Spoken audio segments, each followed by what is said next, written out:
When most people think about a blizzard, they think about heavy snowfall. But that is not actually what causes a snowstorm to be a blizzard. In fact, it has more to do with the strong winds and how long the storm lasts.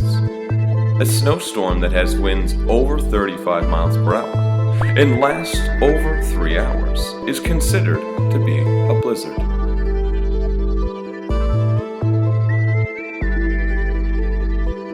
A blizzard is considered to be severe when the winds are over 45 miles per hour and the temperature is below 10 degrees.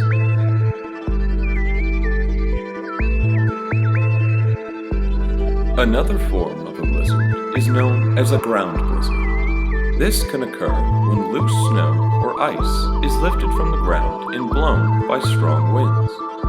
The difference between this type of blizzard and a regular blizzard is that there does not have to be any precipitation, as the snow or ice is already on the ground. This may also occur after a regular or severe blizzard is over. A well-known form of a blizzard is called a nor'easter.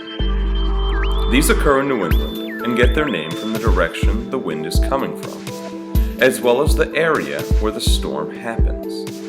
They can be so intense that these blizzards may have wind speeds as strong as a Category 1 or Category 2 hurricane.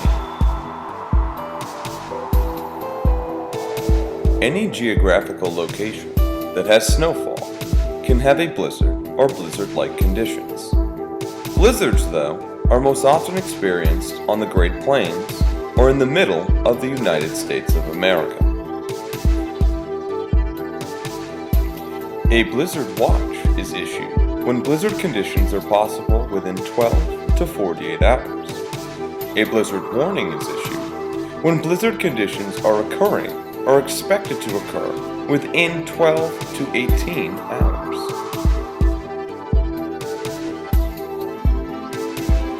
Traveling by car during a blizzard is extremely dangerous.